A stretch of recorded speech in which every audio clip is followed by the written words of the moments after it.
people measure impact in a very short horizon. And we know with systems change in particular, it does take a while. The data tells us it takes a while. What we've witnessed over, the last 50 years in philanthropy tells us that it takes a while. These are systems that move slowly, but movement is important, even if it is slow. Mm-hmm. So why do you think there's impatience? I mean, people are just impatient in their daily lives. And so I don't think it's going to change when it comes to the way they think about their philanthropy. We just have to relearn how we think about it. And that takes time. And it also takes effort from the perspective of the philanthropists or, foundation.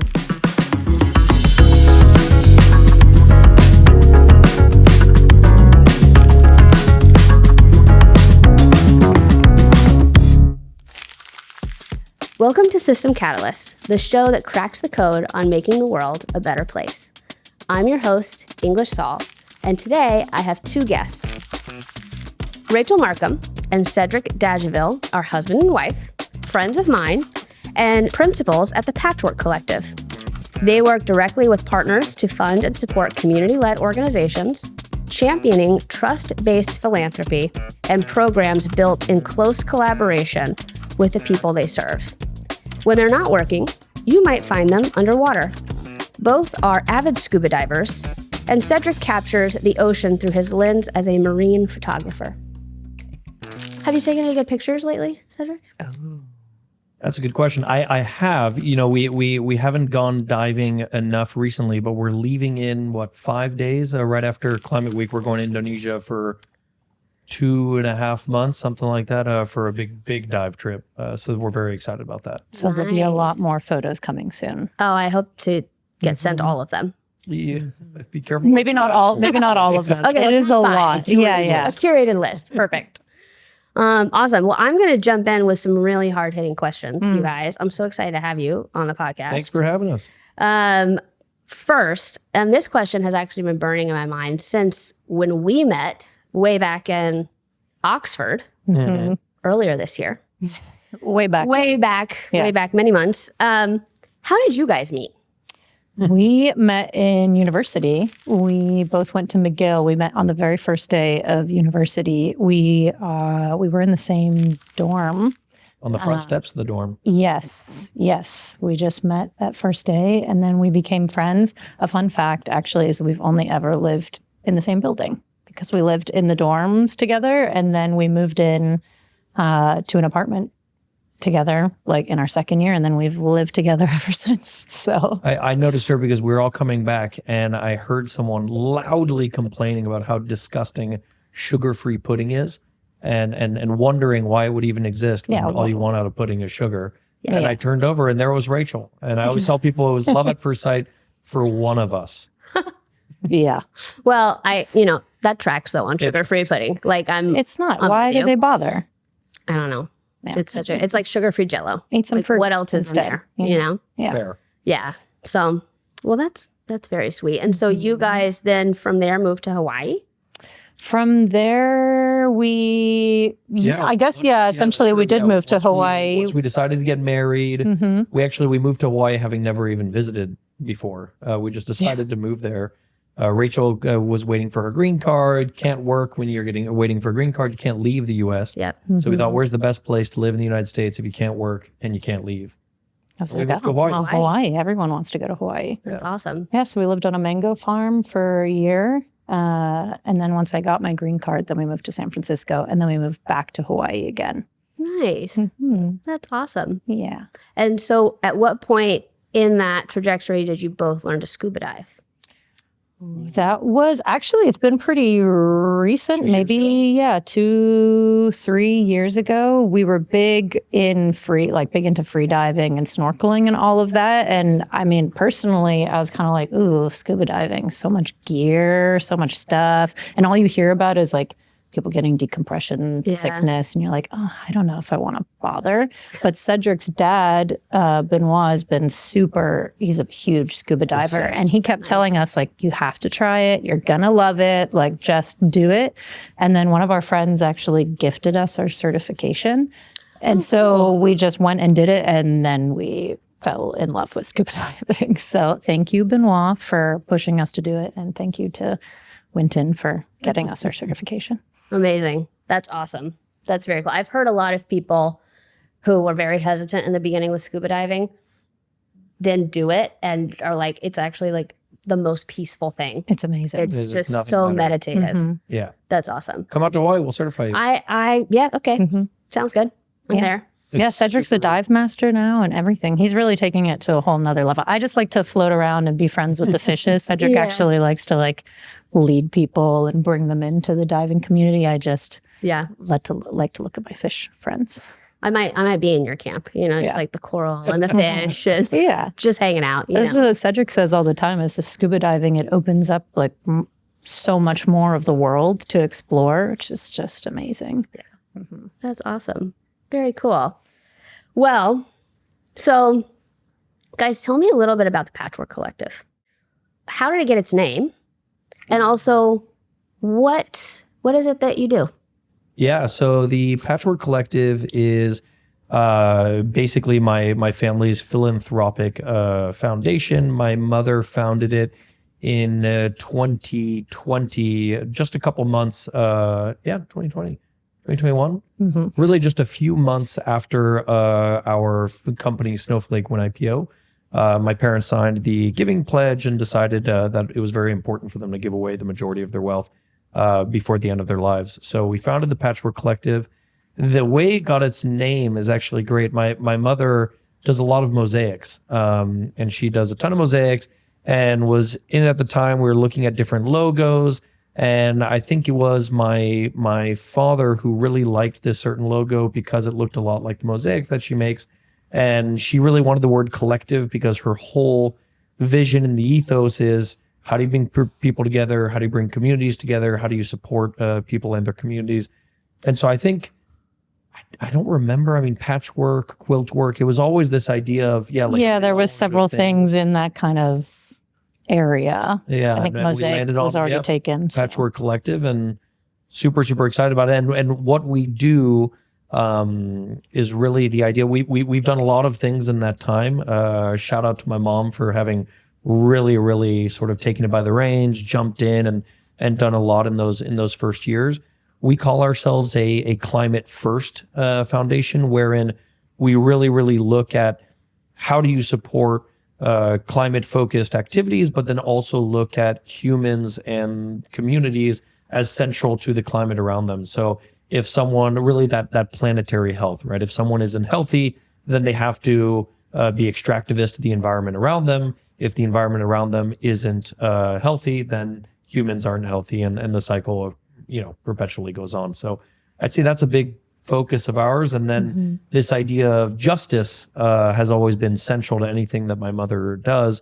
And so immediately she decided, no matter what, all of our funding has to be multi-year. It has to be unrestricted, and it has to be in the hands of people who are proximate to the problems that they're helping to solve. That's amazing. I think, I'm very lucky that I get to sit in different rooms with you guys and strategize and hear your perspectives with a lot of the work that you do with Patchwork Collective. And I remember, I think it was one of the first times that I actually was hearing you speak about Patchwork Collective. And this is what you were saying. You were saying kind of this planetary health vision. And it struck me because a lot of the aims and a lot of the ways in which you all talk about Patchwork Collective is how we talk about Sall Family Foundation. Mm-hmm. And it's very much this sort of healthy people, healthy planet, kind of synthesis, being very proximate to the problems. And I think one of the other things that really struck me too is how you both talked about risk-taking in philanthropy. And I wonder if you could speak a little bit about sort of the genesis of, your motivation of risk-taking as it pertains to Patchwork Collective, and just some examples of what it means to be a risk-taker in philanthropy. Mm-hmm. Well, I think for us, we don't really see any of the things that we do as risky. Like when it comes to philanthropy, like this money has been earmarked for philanthropy. And so spending it in a way that goes towards the benefit of other people, what's the risk in there? So that's kind of how we see it. And then so when you start thinking about it that way, none of what we do we consider risky. I think our goal, or at least the way we measure success, is that if one person's life has been positively impacted by the work that our partners are doing, that's a success. And so it's very, very unlikely that that's not going to happen, and therefore very little risk in our minds. I think the other piece too is that, for us, what's the risk? We lose a little bit of money. The risk is really on the partners on the ground who are fighting for big changes, who are putting their physical bodies at risk a lot of the time. And so our, perspective is that we are just there to support them and help mitigate some of the risk on their side in being able to get done what they need to get done for their communities. So for us, risk is kind of a silly term when it comes to philanthropy. Yeah. Yeah, and I double down on that really by just saying, we find that many of the sort of issues in historical philanthropy has been around people operating from a sense of comfort and really, I don't want something bad written about me in the press based off of if I make a mistake here. And people really take very, very careful steps in their in how they deploy their capital. But to Rachel's point is, you look at global health, you look at climate justice, you look at criminal justice reform. I mean, every single problem, there are people that are constantly at risk, their families are at risk, their communities are at risk, and they don't have the time to, make measured decisions. And look, they have to fight for their communities. And I think we really like to try to put ourselves to the side and think, okay, what's the best way to support them? And to the point also of, how do we look at our capital? To give you an example, we were in Houston and we had when we were meeting with the organization, the Economic and Education and Economic Mobility Collab. Yes, thank you for the name that we do with Iconic. There was a woman who was explaining that, she had to come up to the United States. She had 3 children at the age of 24. She arrived to the United States. She didn't speak English. And there was this amazing group that was there to welcome her, help her through finding a job, help her with her children, help teach her English. And she was explaining that due to this, organization, I now am running a library. I am so happy about where my life is, and I would not have been able to do it. And now she gives back and she volunteers there. And we had really been thinking, we were kind of going down the rabbit hole of, how do you look at statistics of how you're doing, measuring impact, all that. And we had this big meeting after, just the 3 of us 2 and my mother. And we said, okay, if all of the capital we gave out in a single year only impacted that woman's life in the way that it did, then that's job well done, right? That's fantastic. And I think this idea of attributing any sort of dollar value to someone's life, their well-being, I fundamentally reject that, because I think it's a dangerous way to look at people's lives. And so yeah, we don't really see it as risky. Mm-hmm. And people always ask, oh, it's only the 3 of you, it's a family. How does that feel? I think the nice thing is we've just always been lockstep on what our values are. We're very, very aligned on that. I think also it kind of just felt like common sense. I mean, you would speak to, when you speak about, trust-based and really resourcing people in unrestricted manners, you'd speak to partners, and we had people for 15 years, they had been running an organization, and they were having all their meetings on the floor because nobody would give them money to buy desks and chairs. I mean, things as simple as that. Whereas if you'd go to any, VC and you say, hey, you're funding a startup, are you okay to, buy the Herman Millers for the founders, or should they sit on the ground? It's not even a question. So we would kind of be in these conversations, look at each other and say, am I crazy, or does this just not make sense? And so what was very nice is we obviously learned that by just seeing the juxtaposition between different realities. But we didn't have a moment where we really had to change or anything. It was pretty black and white in terms of what we felt we should do, and we've always been very aligned on that. Not much family fighting on on those decisions. Luckily, yeah. Good. Well, I think that's great, and I think it's such a relief to me to hear like you guys speaking about this and you talking about like, well, it doesn't feel risky. Like the work that we do doesn't feel risky. It's almost like there's some, some things I've witnessed in a space where it's like, well, there's the risk if we do, But what's not really talked about as much is the risk if we don't. Yeah. And I think that's a place that I like to operate a lot from, especially when we're talking about systems and when we're talking about the change that we want to see in systems. And you guys have, a fair amount of partners that you work with in order to sort of move the needle forward on various health systems, various climate systems. Tell me a little bit about kind of what systems you're involved with in the work that you're doing now with Patchwork Collective. Yeah, absolutely. I mean, I'd say our broad focus and really where we've started putting ourselves recently. So recently we made the decision to no longer grant in the global north at all. 100% of our capital will go to the global south. We look at the money that we grant in a year in two separate ways. One is 50% of it has to go to collaborative philanthropy. So we really, really believe in this idea of bringing together the funder community because, there's this flywheel effect of when you get funding out the door. And so very quickly we said, okay, 50% of it has to go to collaborative philanthropy. And two, because within that arm, we put sort of this regranting space, right? And this whole idea that if we had to find small groups, small movements, very, very local communities and write $2,000, $3,000, $5,000 checks them, we don't know them, we can't find them, and we don't have the capacity to do that. So we've always used regranters very effectively in that way to get us where we can't. And so I think when I think of one of the changes and one of the systems that I want to impact the most change on, it's the system of philanthropy. And so I see that as being a big one because you can create relationships with people. You can bring them into how do you look at philanthropy, this whole idea of trust-based. You create areas that people can feel are very investable, and then they feel very comfortable.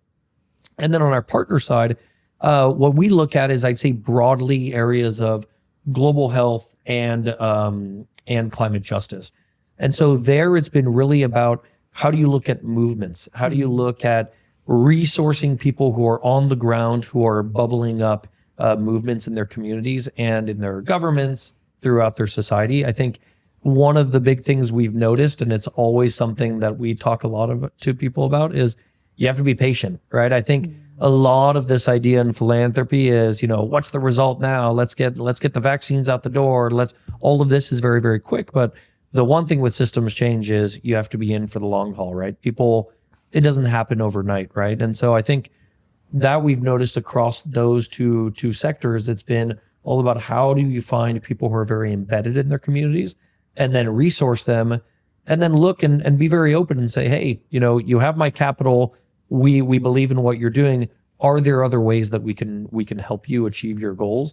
And one that we've noticed is that, this idea that we have access to many rooms that our partners might not be able to go in, evangelizing people's message, working for them when they can't be there has been a big piece that I don't think we thought we'd be doing originally, but is a large piece of what we want to keep doing.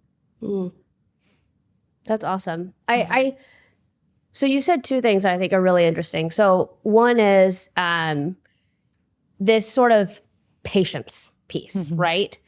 And I experienced that too, where it's just sort of like people measure impact in a very short horizon.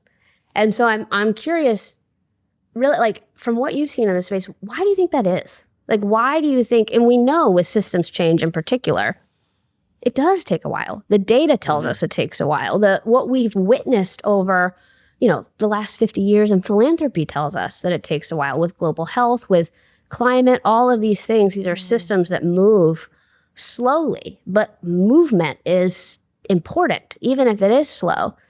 So why do you think there's impatience? I mean, people are just impatient in their daily lives. And so I don't think it's going to change when it comes to the way they think about their philanthropy. I think we've also been, if you're coming from more of a corporate world or your family's made your money from more of a corporate situation, that just bleeds its way into the way you think about philanthropy. So it's very metrics driven. It's quarter by quarter results, year on year results. And if you're not showing very clearly, changes that are measurable in that way, that's how a lot of people, and, including ourselves sometimes, think about how you see a result. And so when you're getting partners who are showing you a result in a totally different way that you're not used to, we just have to relearn how we think about it. And that takes time. And it also takes effort from the perspective of the philanthropists or foundation. You have to be willing to take the time to rethink about the way you think about data and results and success and everything. And I think a lot of people just don't have the time or the willingness to do that. I know. I think it's a really good point. And I think that the evolution and the movement of systems change goes like this, right? Mm-hmm. And it hopefully is on a somehow uphill trajectory, but it often looks very wobbly. Bit of a roller coaster. Yes, exactly. And so getting back to this reporting thing, because I actually think this is crucial. And a lot of the systems catalysts that we talk to on this podcast, I've heard them kind of maybe term some money as more expensive than others. Mm-hmm. And I think that, where our perspective is, with the foundation that I sit on the board of, we really don't like to require a whole lot because it takes away from all the work that these catalysts are doing, actually doing the systems change work. And so I'm curious because I think, correct me if I'm wrong, but I don't think you guys require a lot of reporting for Patchwork Collective, if any at all. Mm-mm. So then, to play devil's advocate for a second, how do you know that you're doing what you say you're doing? Yeah. It's a good question. Great question. And some of it comes down to trust. And, that's not just a given. It's something that you build with someone over time. But, it's worth it for us to try to trust someone in the first place. And frankly, we have not been burned yet with this process. So, the track record feels really strong. But you're right. We really don't require much reporting. We have a milestones document that we have our grantees fill out. If that format doesn't work for them and they have their own way of tracking, they can just send us that. And really the purpose of that is less to say like, oh, did you hit this? Yes or no? It's more for us to just be better informed about what it is that they are trying to accomplish and what their goals are for the year. And then it's really just the skeleton, and we like to have conversations. So we try to talk to our grantees twice a year. It can be more. Some people like to talk a lot, and some grantees are like, I really want to keep my head down and focus on the work I need to do. And so it's really a grantee to grantee kind of dependent. Mm-hmm. But really the point of the milestones document, or however they want to share their goals with us, is really just to have a skeleton for the conversation where we say, hey, we're opening up the floor. How have things been going? Like, what do you want to share with us? What's working? What's not working? Where can we be helpful? What are some really great stories that you've had from the past, 6 months that then we can take and tell to other people we know who care about this like issue area? And so that's the way we kind of do our reporting. It's very low touch. They just need to talk to us a couple times a year. Yeah, and I think this entire idea of reporting is a little bit flawed. Newsflash, a lot of the people that we read to who lead foundations that require lots of reporting, they end up not even reading them all. Oh, yeah. Because it's so much material. And it's so much material. And I think they've just gone through the motions and they're like, oh, I guess this is what you do. And where I've tried, and maybe I've been kind of unpopular in the room when I do this, but what I tell a lot of people is, okay, you're a VC. You have two Harvard dropout bros who are starting an AI company. You're excited about them. You tell them, hey, stop your pitch. I love you. I'm giving you $25 million. Let's see if you can take on NVIDIA, And then it comes to something that they say they're passionate about. I want to change the world. I love this. $40,000. Here's a 120-page RFP. Let's see if you can do it. And I really want to stop people and say, well, why is that? And I think fundamentally, if you dig into it, there is an area where people do not hold leaders, executive directors, whatever they may be of nonprofits at the same standard as they hold business leaders. And funny enough, if you look at a first-time CEO of some random startup, they have a significantly smaller pedigree and acumen than these nonprofit leaders who've been doing this 10, 20, 30 years. And so I think there's there's really this level set that people also need to do in their minds of, why am I having these biases? Why am I requiring these things, especially if I'm not going to read them? And how can we move forward from this position of trust, where you just work with people? And I don't think there's no money lost, right? If you're resourcing someone that's in their community, they're doing what they want to with it. They're doing what they're setting out to do with it, and their community is benefiting from it.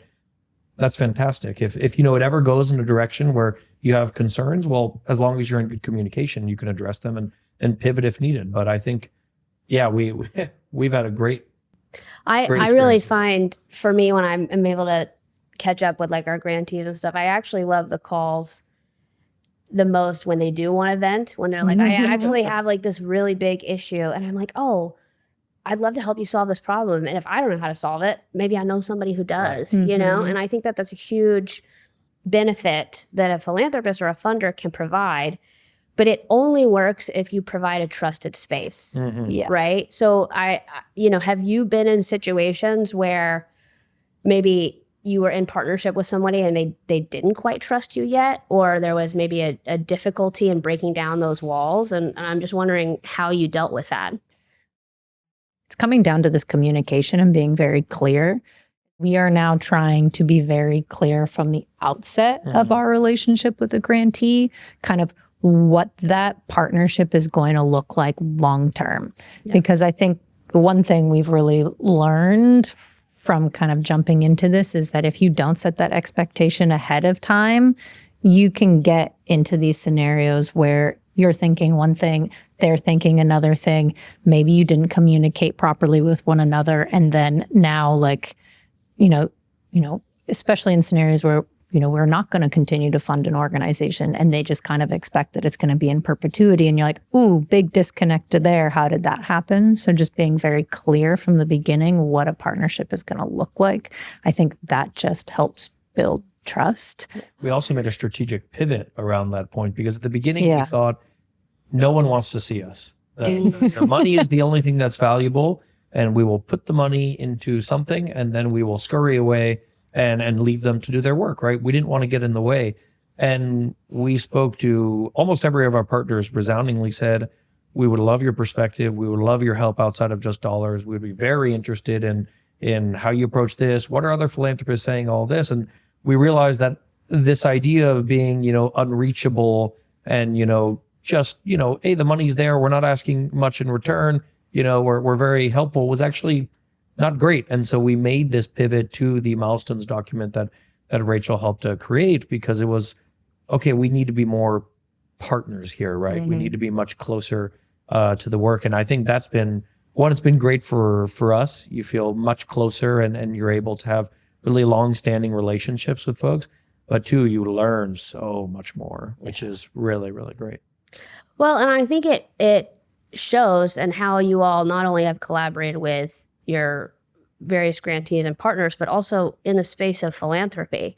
I think, I'm lucky enough to sit in different spaces with you guys, and we've talked about various collaborations. And Cedric, you said something at the beginning around changing the system of philanthropy. Mm-hmm.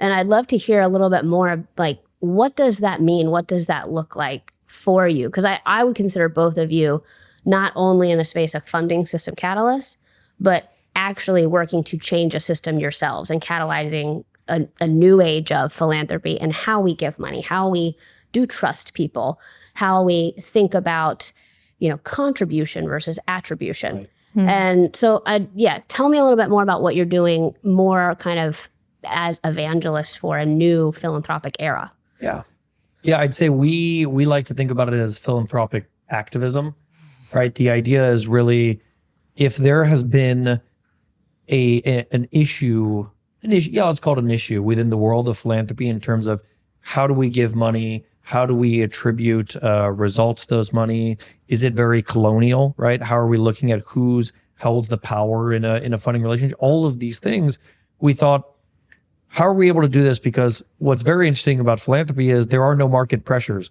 right? There's no M&A. There's no, anybody who has money can determine what they want to do with it. They have the power in that relationship, and whatever they say will go in that space that they've created. And so we would speak to people where it looks like, new things are being created that we're like, wait, I could have sworn that this funder was doing this. There's consultants in the middle who are making a whole lot of money on people asking them the same questions. And we were really thinking, okay, if all of this is happening in the backdrop of, more and more and more social issues, with only 3% of philanthropic capital making it outside of the United States to the global South, we're like, okay, where can we fit in here? And I think what we realized very quickly is the power of next gen. I think, it varies depending on the reports you read, but they say about $1.3 trillion going across generational lines in the next 10 years. To me, that's my TAM. Right? So I look at groups. Classic ex-salesman. I look at groups and I say, okay, if people are very, very focused in a certain way of giving, right? What do their kids think? What do their grandkids think?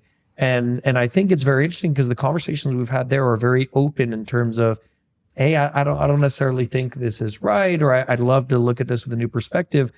And moreover, there's this idea of compressing the amount of time it takes for capital to move out the door. I think that's the most important piece for us, because if you look at Rachel and I, when we first started, it was, hey, we need to go on a learning journey. And people were so helpful in speaking with us, explaining to us. But if I had been the wealth holder and my mother hadn't been making sure grants were going out the door, I wouldn't have been granting in that time, right? I would have been like, oh, I don't really know what I'm interested in. Where do I think the money should go? Who are good groups? All those things. I would have waited.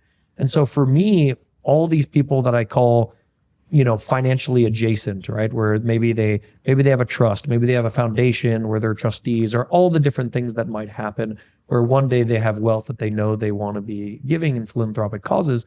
Why don't you start that education piece way earlier, way earlier, so that the day that money hits, the day that their parents, grandparents, whomever says, hey, we would like you to be involved in this, we would like you to make decisions, that person feels very, very comfortable. They know where it should go, and granting is going out the door. So I think that's been a big piece for us, is how do we look at the next gen? How do we look at a new world of philanthropy?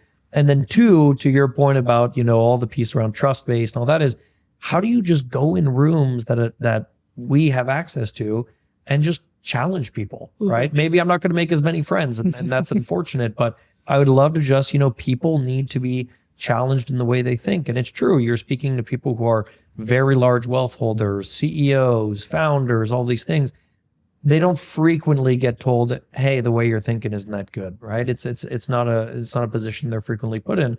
And I think it's good to just say, hey, you have this thought. I'm not discounting it by any means, but this is the result of it. This is another way of looking at it. This is the result of that. What do you think? Can we have an open conversation? And we've had very good results from those conversations. I've been very excited by it. Mm-hmm. And it takes time. Look, like you can't just walk into a room and be like, the way you're doing philanthropy is old school. Like we're all doing something new and get on board. It does take time. You have to like go to these events and talk to people and build a relationship. But, like we said, systems change takes time. And so the more we can be in those spaces and continue to just talk about trust-based, multi-year, unrestricted, and just take everything that we're hearing from our partners and be able to, bubble that up into the rooms that we get to be in and they can't. That's really huge for us. Funding is the biggest challenge for systems work across the board. How do you all kind of collaborate in a way that tries to actually move the dollars more immediately to the systems change catalysts that we're talking about? Yeah. I mean, I think the collaboratives is really one of the big ways we do it, because you can kind of set the parameters. So we've done a lot of collaborations with Iconic Impact. I think you had Maddie. We had Maddie on the podcast, right? Yeah. And so all of their collabs are multi-year, unrestricted funding, trust-based principles, right? So you can pull someone in who maybe that's not normally the way they fund, but they're really interested in the topic area that you're supporting, like women's health or the education and economic mobility or something like that. Or they really like the group of organizations that are being supported. And you say, but if you join this collab, this is the way that we fund and this is the way it's going to be managed. And then they can see for themselves the response from partners of how important that type of funding has been and how much of an impact it's had on the organization. And so that's just kind of like getting their foot into the door of that way of participating in philanthropy. So that's been a big one for us, is trying to, how do we bring people into that kind of collaborative model in order to see that? And then I think too, like anytime, we don't get to do that many speaking engagements, but Marie definitely does. And every time it's always talking about just continuing to evangelize that multi-year unrestricted. And so it's more like, how many times you can say it, and then eventually someone will be like, oh, that thing, like maybe I should try that. Like an ad constantly. Yes, exactly. Exactly. Yeah. Sometimes you just have to continue to repeat yourself, and then eventually it'll seep through. And in your collaborations, how do we go outside of our comfort zone on that and really go find some of the organizations that exist in the shadows that just don't quite have a bridge to what we're doing? Have you had success with kind of that in your collaboratives? Yeah. There's nothing but possibility in terms of, finding people, bubbling them up, doing everything you can. And I think also the big piece is being ready to sell for them, right? That's been a big one. I mean, I'll give a big shout out to fantastic philanthropist, Ron Conway. And Ron, I've always been impressed that he is happy to call, email, text about any of his grantees. He will put himself out there and say, hey, this person's doing an amazing thing. I think you'd love it. Do you want to talk to them about it? And I think so many of what we've seen is, and we're in a lot of these rooms, right, where it's, non-pitching, don't ask anybody for money, don't talk about what you do. And I come from a background, I was a salesperson for 10 years. And I tell our grantees, I say, look, tell me everything you do. Give me a one-pager so I really know what you do. And when I'm in a room and someone's saying, oh yeah, I love funding this type of thing, then I can say, hey, have you heard of this group? Let me give you the spiel. If it works, it works. If it doesn't, hopefully there's someone else. And I think that's also a big piece of what we need to do to get out there for people, is be ready to, not knock on doors maybe, but be ready to at least, tell people, hey, there's a great group. I think you should look at them. Yeah. A lot of money, especially throughout Africa, goes to very specific places that are just more accessible, We share a love for, I think, West Africa.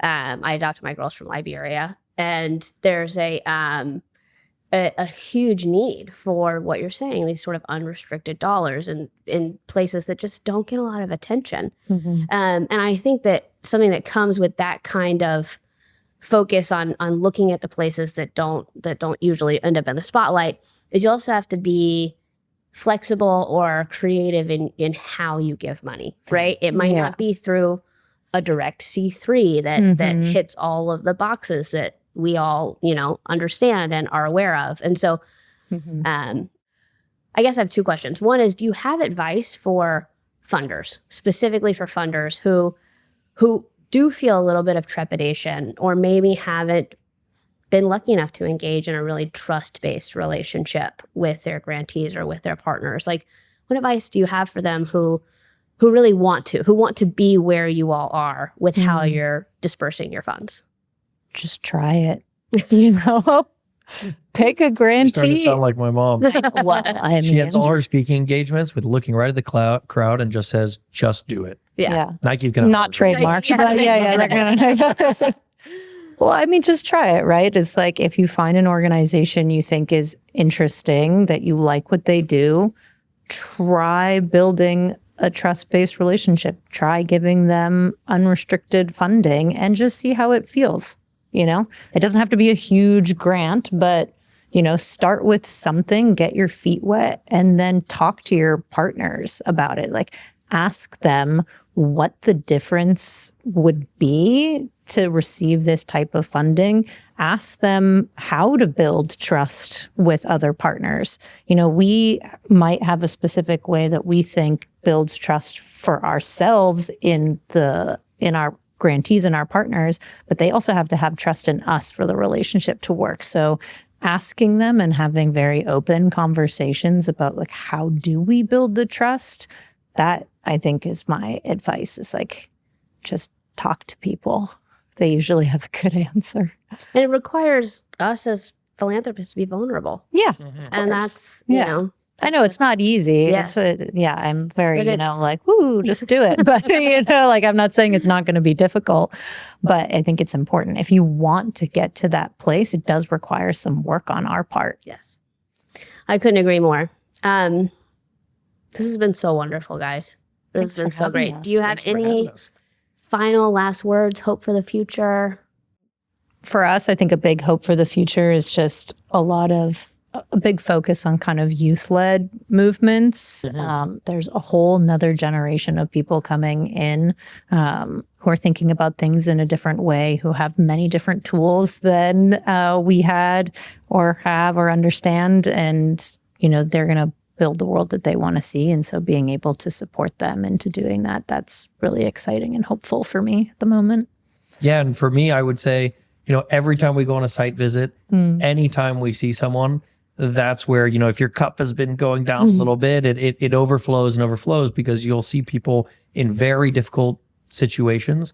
They are able to do a ton when philanthropic capital is there. If philanthropic capital disappears, they are still there, right? They live in their communities. They're always going to fight. And I think that's the beauty of it, is knowing that there are people out there like that, so many thousands and millions of them who are just fighting for their communities. That's really exciting. And that's where, amidst everything, it gives you a really large amount of hope. That's awesome. That's really great. What about you? What's giving you hope? Yeah. Oh gosh. I mean, honestly, these conversations, I live for this podcast because I get to talk to so many cool people. My hope for the future is, like youth-led stuff. And you guys know I have 4 kids. So I get a up close picture of, I guess my youngest just turned 7 yesterday. Oh, happy birthday. Yes, thank you. She was waiting. She's like, I cannot wait for a day that is all about me.